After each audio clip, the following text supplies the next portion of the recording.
Celeb Savant is a career retrospective type interview focusing on singers, actors, and industry experts. Join Barrett Edelstein now as he dives into the entertainment world.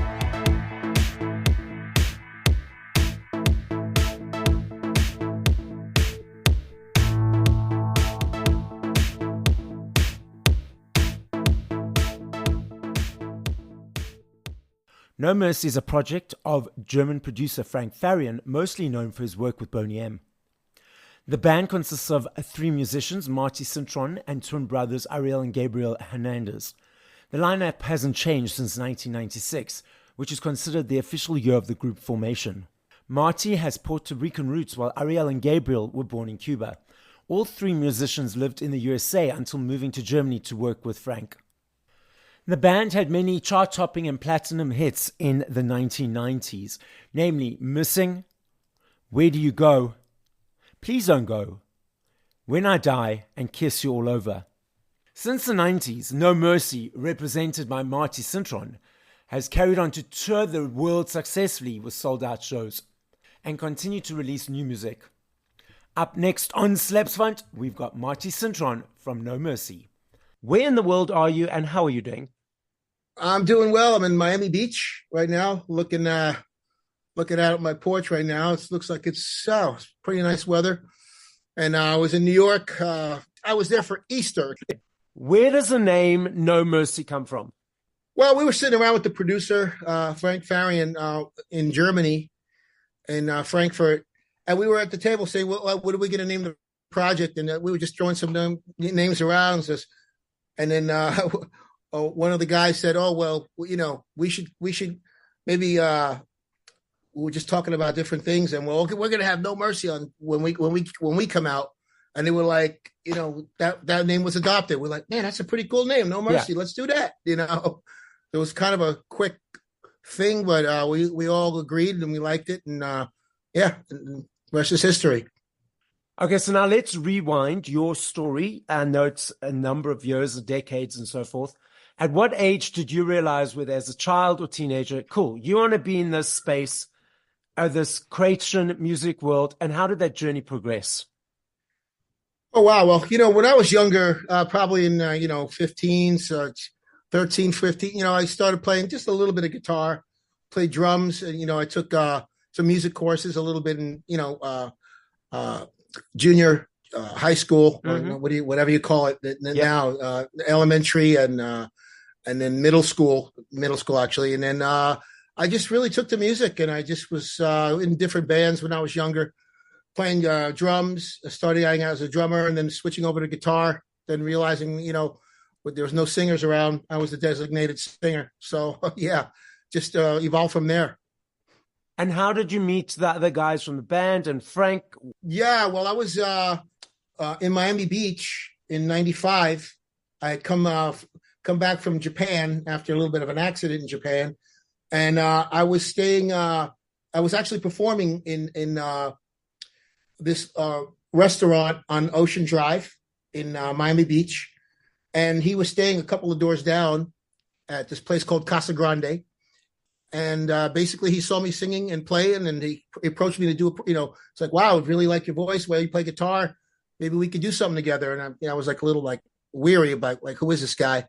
But yeah, it turned out that it was true. A couple of weeks later, he flew me to his recording studio in Frankfurt, Germany, and then I had known the guys previously in Miami Beach from different castings. And also they were dancing for Prince at his. They had a club down here. Prince had a club known as called Glam Slam on Washington Avenue in Miami Beach, and those guys were dancing there. And I was like, wow, they're perfect. We were about the same height, and they were dancing with all the latest cool dance moves. No ballet and no pirouettes. So I was like, yeah, this could work. And it was, kind of my idea to add the Spanish guitar in with the music, and and that's how the songs are evolved. I know you said you own the project No Mercy. Are the other guys still involved, or is it just yourself now? Yeah, we're still involved. I mean, we of course we talk. We're still friends. They have their own business going on, but they don't want to dance anymore. So but they do still write, and we are, working on different ideas and everything like that. But I'm the one going out on the road, and still been keeping the project going and performing all the songs, the hits and new songs as well. And, doing acoustic guitar versions and live to track, sometimes with a band, depending on the budget. And so I've been going all around the world doing that. You are and were the lead singer of the group, correct? Correct. Okay. Yes. Now, so what keeps motivating you to get up on stage and perform?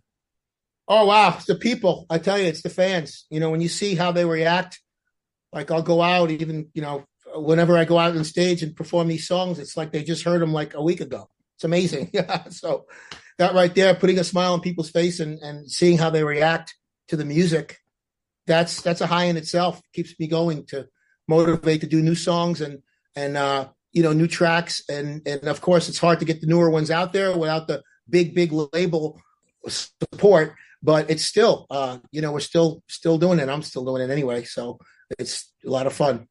I'm normally that guy right up in front, dancing and jamming, doing my thing, having a good time. I'll take my cell phone out for a couple of photos, couple of videos, and then I put my phone away. I notice the people around me, oftentimes they have their cell phones out 70, 80, even 90% of the time. Oh, yeah, it's annoying.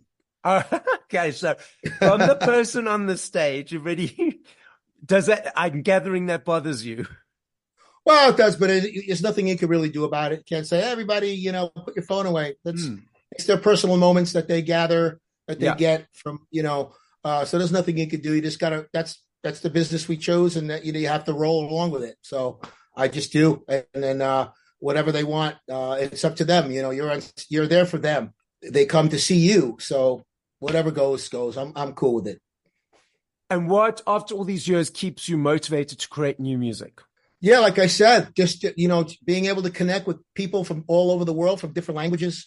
It's amazing. The music is really a universal language. Yeah. And, I'll go to Kazakhstan and they like the music just as much as somebody in Germany or, Colombia or whatever. So it just keeps me going, man, to know that you can really connect with people through music. It's amazing. Now, from 0 to 3 to 4 minutes in creating a song, is it easy every time? What motivates it? What invigorates it? Let's unpack the creative brain. Yeah, it depends. Sometimes it'll start out with a guitar riff. Yeah. Sometimes it'll start out with a bass or maybe a drum or even a keyboard, a keyboard loop or a riff. So there's not really, or maybe a lyric will inspire something. So it's never one specific thing. But I always try to have a song completed first before you go into this, and start actually recording, to have the verse, the chorus, or at least a structure. Otherwise, if you try to just create without a plan, it's you can do it, but it's not as simple. When you're on stage, obviously, the fans love the older stuff. Do you find they are open to hearing the newest stuff, or is they like, okay, just focus on the older stuff? They are. I mean, of course, they're there to hear the stuff, the music that they know. So you have to carefully integrate it into the program with giving them, not too much of the new, and you have to definitely give them what they want for sure. It's a little tricky, but it has to be done because otherwise they're not going to know that you have new stuff, Exactly. So you got to do it. Okay. So I love this discussion. I have it with all my people I interact with on the show. Right. I love me a CD. I still budget for my CDs every month. I love the aesthetic of the journey, of the choice of the receiving, the unpackaging, listening to song from 1 to whatever number. Sure. I'm not sure if you're aware that CDs, even cassettes and vinyls are in a massive upward trajectory. And it's the younger kids, actually, the teenagers and the early 20s that are buying into it again. But they're discovering they're discovering the old music now from the 70s and 80s. It's incredible. Yeah. So, and we also have the streaming platforms where people consume music on. What is your observation of the landscape at the moment?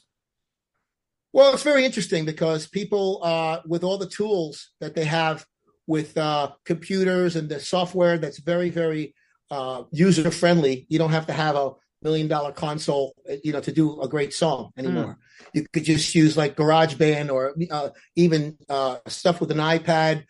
samples are available all online. And if people are being really, really creative, incredible. And, they can make a record sound really, really good now if they have a great idea. And they don't need a label. They just use TikTok or the other various platforms that are out there. And it's pretty amazing. They're getting millions and millions of hits and getting a streaming revenue money from these platforms. So I think it's great, For me, I bought a new CD player last year, and everyone was saying to me, really? Everyone was saying to me, you're not going to find a CD player. You can't buy them anymore. And I went in South Africa, there's a platform similar sort of to Amazon, but different, called Take-A-Lot. And I thought, okay, I'm just hoping that there'll be one option. And there were hundreds of options. I had to narrow it down and narrow it down and narrow it down. And also what I find interesting is that I take my CDs out, I listen to them, but I also have my Spotify playlist because I teach classes at the gym.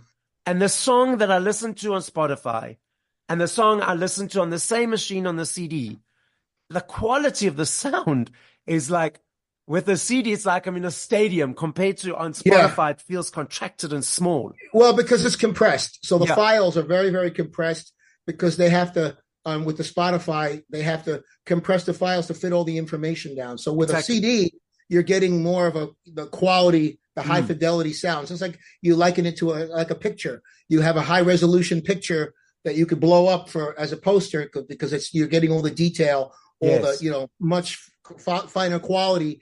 But if you put it on the internet, or you have to compress it down, so if you blow it up, it won't be so high quality. So the detail is definitely lost. In the Spotify and on the online platforms. I love that analysis you give about the picture and that. So it gives me a nice picture in my mind. So what you said you're working on new music. Is it going to be a body of work of a whole album? What's happening in the next period? Singles, definitely albums. We have a lot of material that has not been released yet. Unfortunately, the producer for Frank Farian passed away a couple of months ago. Shame. Yeah. Yep. So, everything's kind of up in the air right now as far as what Sony, the label, is going to do. So I just have to I'm kind of in charge of everything now. With as far as the direction. So I'm basically going out doing shows. I got a lot of shows booked, and I'm going to speak with the label because we will continue. But it just happened that he just recently passed away, so we have to see what's going to happen as far as when everything gets sorted out with the foundation and the music with the label. Because we shot a video in December last year of 2023. And that was the last video that we did with him producing it. We're gonna see by the next couple of months what's gonna happen. Oh, so he was up until last year. He's still involved with the production and the new Absolutely. music. Oh, okay, yes, that's interesting. Yeah. Okay. Yes. I love this game. I know if I had to ask you this question in 2 minutes, 2 years, 5 hours, I know your answer will be different every time simply because there are millions of them. I recognize that and I understand that. I'm not saying favorite. I'm saying top of mind. If you had to push play to 5 songs by other artists once we finish this conversation, what would those 5 songs be and by whom? Wow. I like a lot of the old and a lot of the new. I like a lot of Led Zeppelin stuff, but then I like Bruno Mars. I like a lot of the old R&B stuff from George Michael to even a lot of the stuff, the newer stuff that's coming out. DJs, but the Black Coffees of the world. So I have a very diverse playlist of everything that's going on, and Zoo is really great.